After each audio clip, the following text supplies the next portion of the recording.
Corona is not a political issue. Violence has become normalized. The biggest challenge we're facing right now is the unknown. Welcome to Your World by Bloomberg Quick Take. I'm Jennifer in Los Angeles.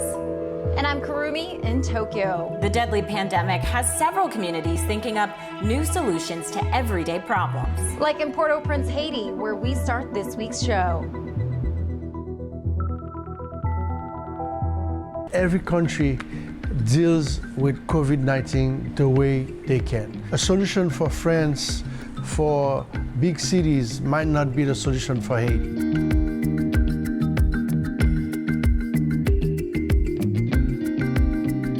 And when I heard about COVID-19, the first thing they were saying, you have to wash your hands, you have to wash your hands. Easy probably for some of us, but the whole population, how are they gonna do it?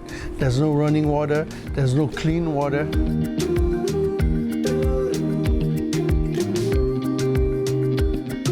It started with a post. Fabrice right here, when the COVID-19 started, he put a drum in front of his house. And I was like, maybe I could take one of the faucets and put it in the drum. And I took my drill, I drilled a hole. He's very handy. I put the faucet and then I put the drum outside of the house, and it was amazing to see how the people reacted to it, you know. When you write them the message in Creole, it's saying the drum has clean water, wash your hands, and use the soap. And we have the hashtag Stop Corona, up and down. A citizen should be engaged in his country's problem. The country, culturally, we have to see it to believe it. We need to work on our communication to tell them Corona is not a political issue, it's everywhere in the world.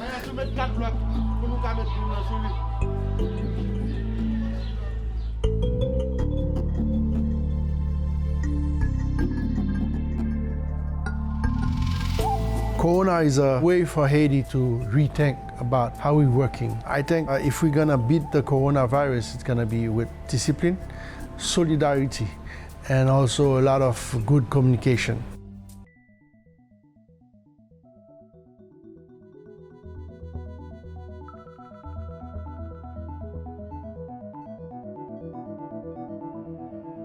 With the risk of our personal safety, with the threat of life sentencing, we might be worried and also being targeted by Beijing. But we also encourage the global community to let our voice being heard in the world. Now is the time to stand with Hong Kong, and now is the time for Hong Kongers to keep our momentum. People's lives are being substantially shortened in many cities because of the presence of really serious airborne pollution. The amount of people you can fit safely into a road space is far, far greater with bikes than it is with cars. But one of them is completely gridlocked and causing pollution, and the other one is causing no pollution and it's completely fluid. What happens if we don't take this opportunity? We've got no choice. We'll end up with gridlock, our emergency services will get stuck, but also we'll have a toxic air crisis. So is this strange period we're going through the smartest time to transform our cities into bike-friendly utopias?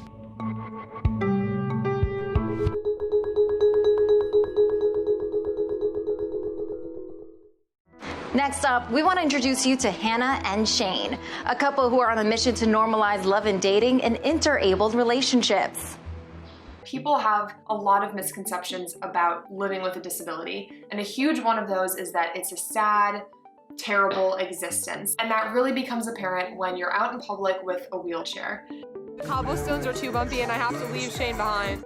When we were at the beach in Florida, a woman came up to me and said, "It's so kind of you to take him out and bring him here." And I was like, "Oh, he's actually my fiance. Like, we're just at the beach together. I didn't take him out anywhere, you know?" And then her mind was really blown. Yeah.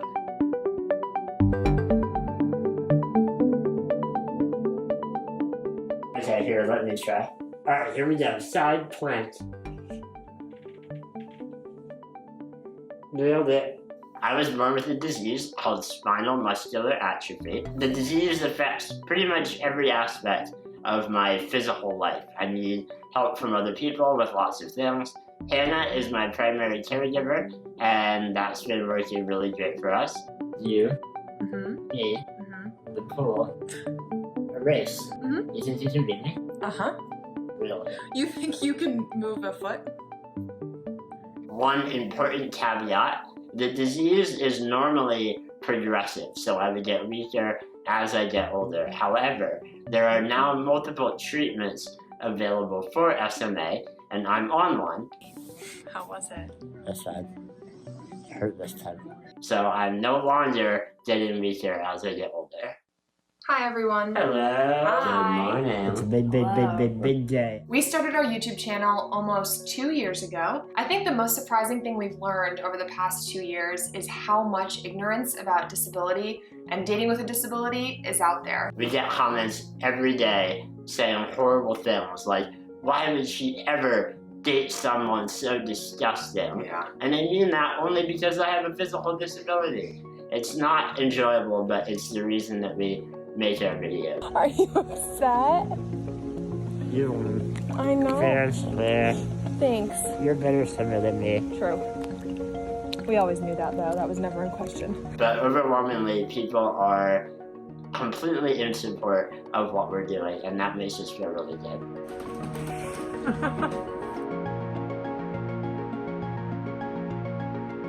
His lung muscles, the muscles that help him breathe, not really his lungs, but his chest muscles are really weak. What's your lung function? Do you know? Low. It's very low. It's like 20%, right? Yeah. So when you have like 20% lung function, it's really hard to cough out anything. So if he gets a cold, that can quickly turn into pneumonia. So getting something like COVID-19 would be horrible. Yeah, this whole pandemic has been terrifying because I know that myself and many others that live with my disease are not going to do well if we catch the virus. I think the thing that worries us most is when people don't take it seriously.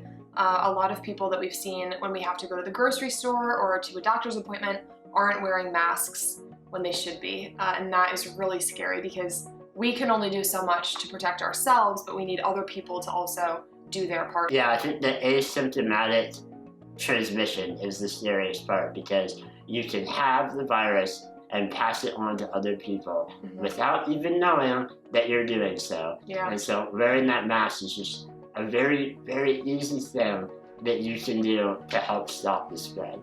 Well, you have to let me sit for 3 days so that the virus dies. We've been taking the social distancing and the quarantining very seriously. We've been at home now for, what, 3 months? Yeah.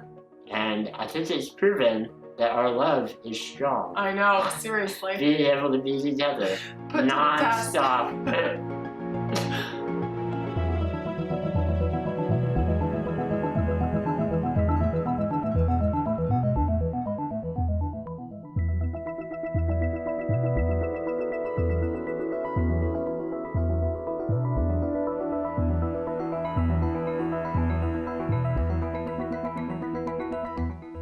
South Africa has seen a spike in femicide since strict lockdown measures were lifted in the country in June. It's led to the hashtag Stop Killing Women trending all over the world and put a renewed focus on one of the most dangerous places in the world to be a woman. There was a case of a man who raped his 20-month-old baby. Who does that? You know, there's obviously a sickness in the society that has to be dealt with. So what will work? How do we heal South Africa?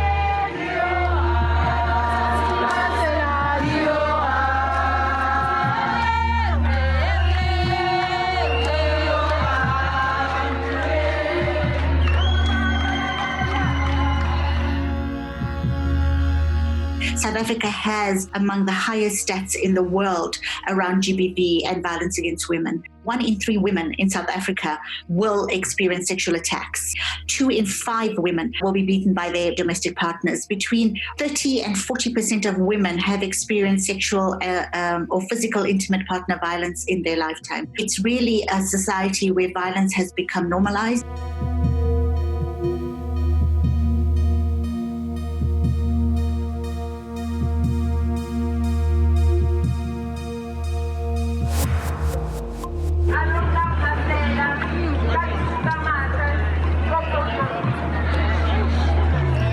South Africa has a highly traumatic past. And really what happened during that past, if you go into that history, human life did not matter. It really became a society where people became dehumanized.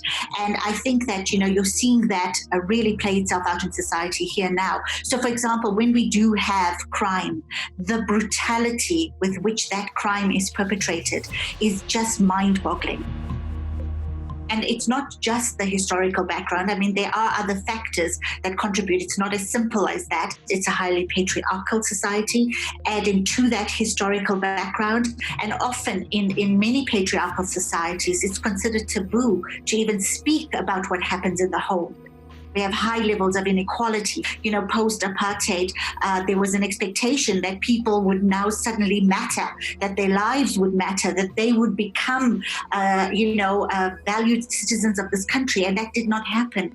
And so, the inequalities are absolutely huge and are getting worse. And I think it really boils down to one thing. Nobody ever dealt with the post-traumatic stress of this society. I think this is a highly traumatized society, and nobody ever talked about it or dealt with it. It's really got to be a very multi-layered strategy. First and foremost, let's fix the justice system. There's no real prosecutions that take place. And, if you look at the period between March and April, where there were like 5,082 cases, of those, there were 3,373 arrests, right? And of those, only 204 were ever prosecuted. So the prosecution rate in this country is really low, right? And the reason for that is that the police do not investigate these cases properly.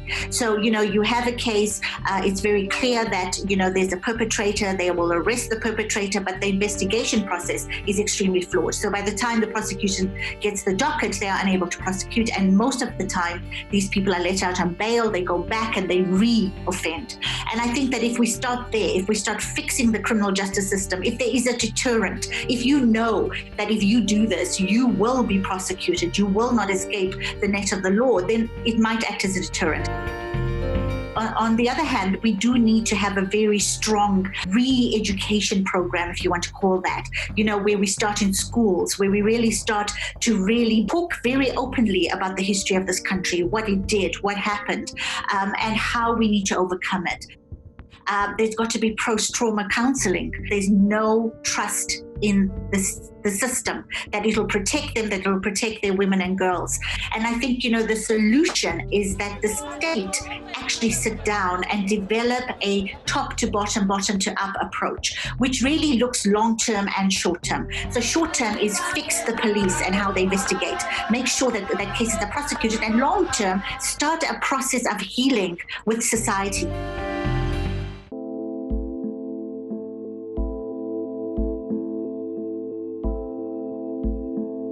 We are shooting each other up on our streets in this city, and you shot and killed a baby. And it wasn't one shooter, there were at least two shooters.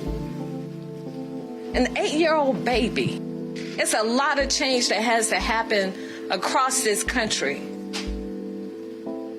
And police reform is a big part of it.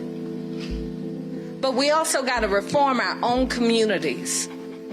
So if you are a part of a protest or a demonstration that looks like it's going the wrong way, that's your time to pull back, because you are no longer a part of the solution. You are a part of the problem.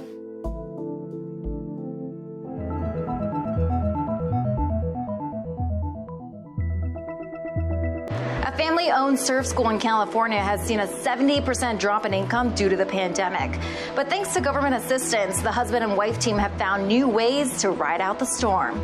Summer's everything to us. I mean, it's our source of fun and wellness and business. Oh, here comes the set. The boys are trying to look.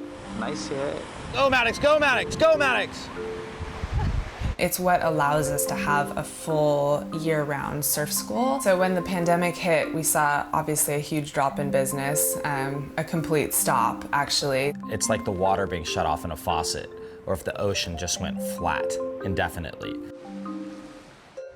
We're in the underground mecca of surfing in California, really. I mean, Santa Barbara is one of the most consistent areas, and the United States for waves and weather. We generally receive anywhere between 50 to 70% of our summer income. So summer registrations are coming through for camps up until summer begins, and that completely stopped. Our spring is approximately 10%. It was put at a complete standstill. So yeah, we're probably gonna have about a 75% reduction. My role immediately shifted into how are we gonna stay afloat? The first thing we did was apply for the PPP loan. We also applied for a larger small business loan. Probably 100 hours there in the first couple weeks of just filling out all of the applications, the PPP and the SBA economic injury loan. Then suddenly one day there was money in our bank account, enough to bring tears to our eyes because we knew we weren't going to lose our house. We knew we were going to keep our employees, have enough support there to be able to even think about a pivot. So as the world slowed down,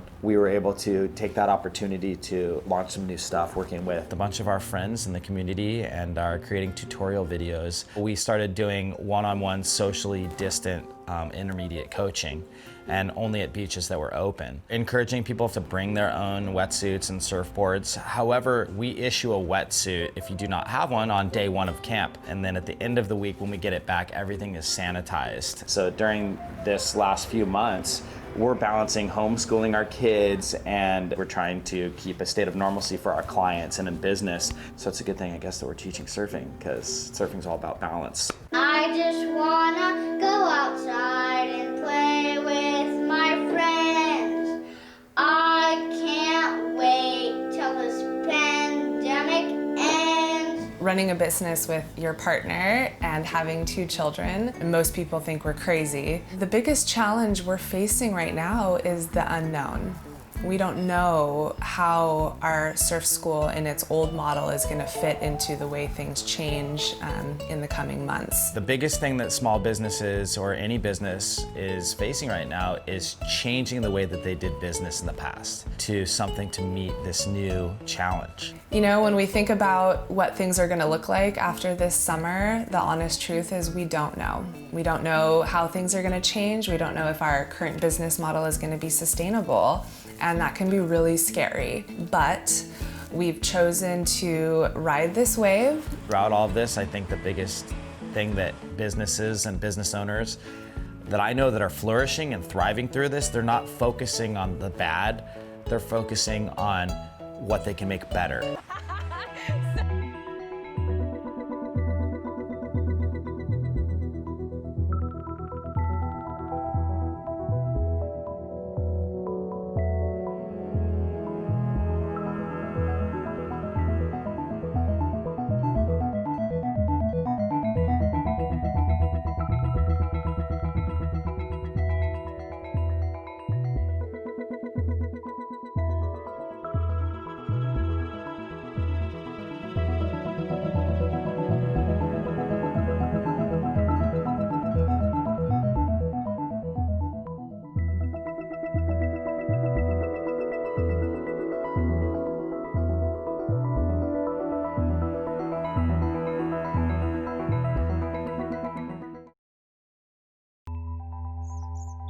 The way we travel around our cities is changing.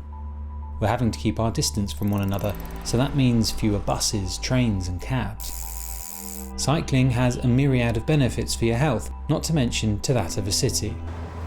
More people on bikes usually means fewer people in cars. Fewer cars means better air. From Berlin to Bogota, cycling infrastructure is popping up or being reinforced. So is this strange period we're going through the smartest time to transform our cities into bike-friendly utopias?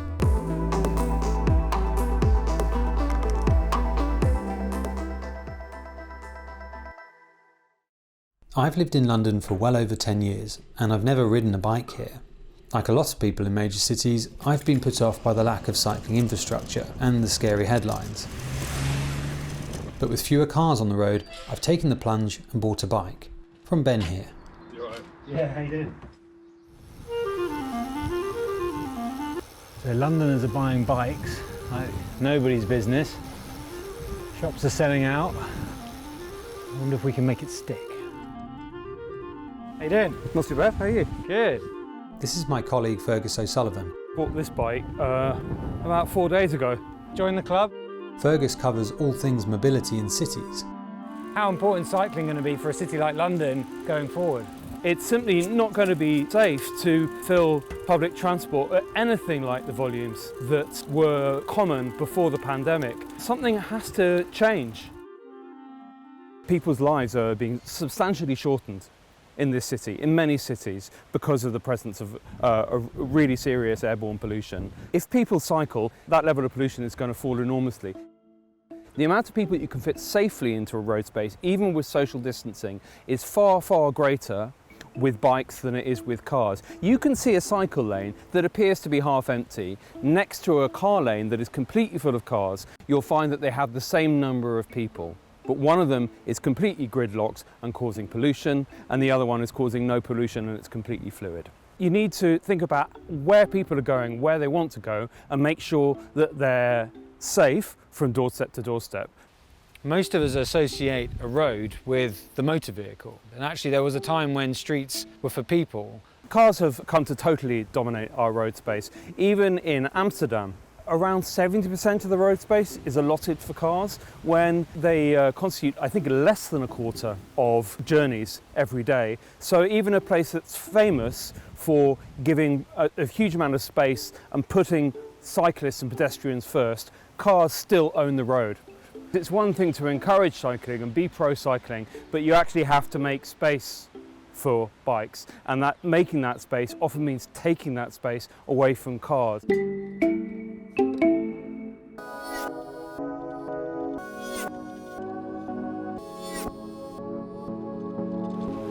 Managed to find a nice quiet road. Still absolutely full of cars though. They're everywhere. We've got a bit of a strange attachment to cars. Sure, they're incredibly useful, but in cities they make less sense. The socio-economic cost of cycling is much lower than that of a car. According to a Danish study, it costs society 79 cents for every kilometre driven by a car. Society gains 72 cents per kilometre cycled. That's because cycling reduces healthcare costs and sick leave, and driving comes with all sorts of extras like parking and fuel. Top cycling cities like Amsterdam and Copenhagen, they've managed to prioritise people over the car. But those places took, a decent amount of time to get there. We're going to look at somewhere that took under 2 years to transform. That's Seville in Spain.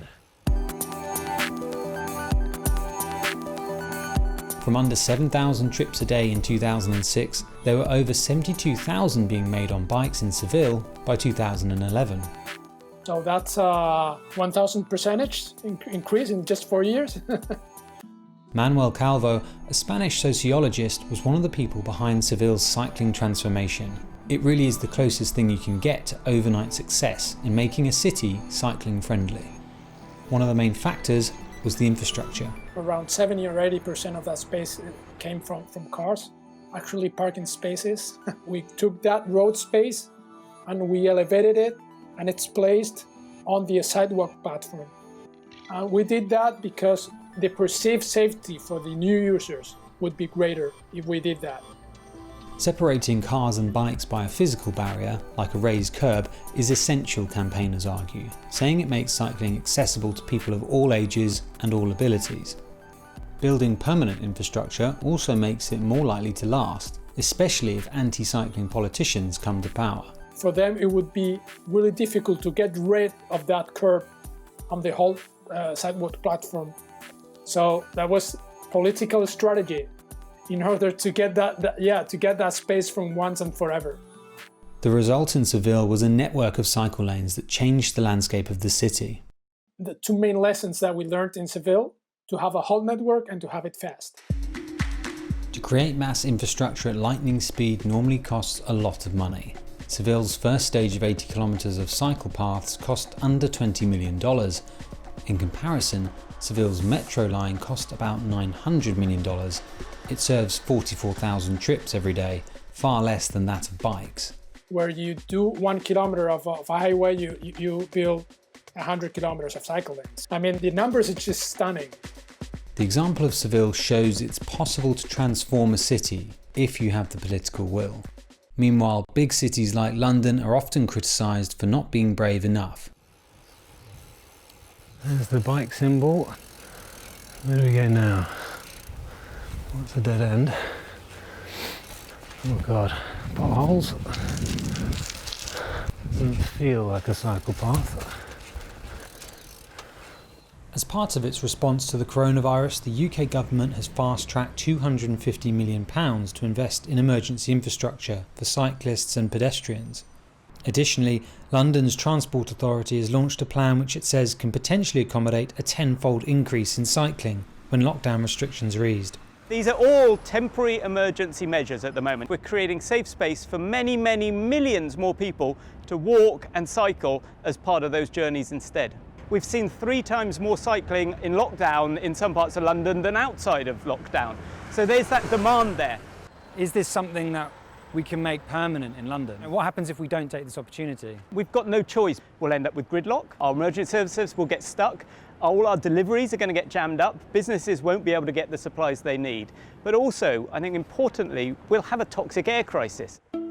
While the coronavirus is driving up the number of bike trips, there's also a risk it could put more cars on the road too.